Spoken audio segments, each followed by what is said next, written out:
Hello! What's up with Doc Nana? It's What's Up with Doc Handy Woman Dentist. O kung gusto nyo, Handy Dentist.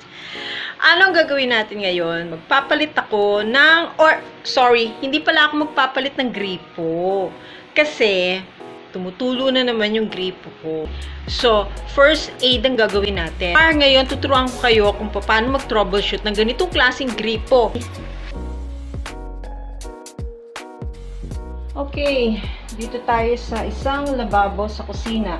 Kita nyo kung gaano kadaing tubig na aksaya. Puno yan, okay? Tignan nyo to, no? So, tinanggal natin yung takip. Although yung takip, di ko na talaga binalik. Tinanggal natin yung tornilyo.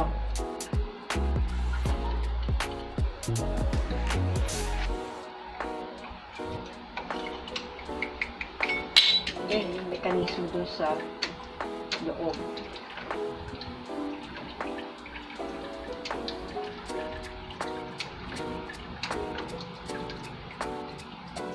Sara lang natin yung gripo.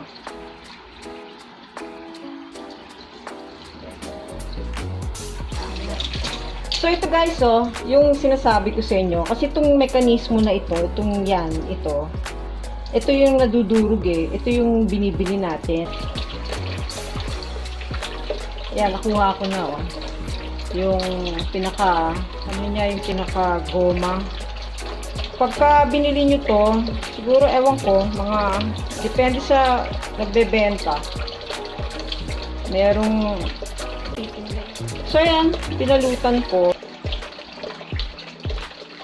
Natin ito sa kaha.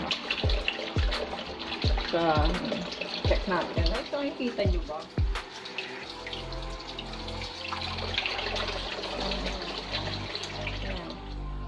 So, kailangan ipipihitin mo muna. Gagamitin nyo muna to kung saan yung on and gamitin nyo muna on and off. Yan. Okay guys, napihit ko na. So far, wala na yung tumutulo.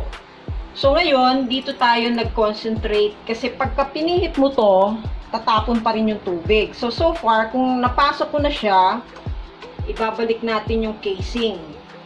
Okay? Na naka-off siya kung saan mo siya gusto. So ayan siya ngayon. Medyo konting pukpok lang.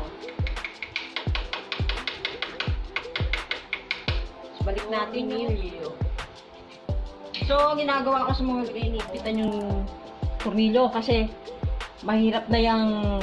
So, ito yung butas na kinakalikod ko. So, naikabit na natin yung tornilyo. So, ito na yung pinaka-level lang nakasara siya. So, subukan natin buksan, Okay, may tubig na. Okay, sara natin.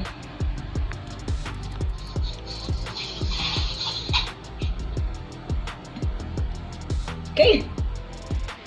Hi guys! Ito na yung gripo. Ayan. Di na siya tumutulo. I'm so happy.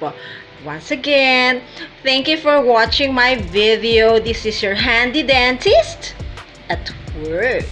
Bye!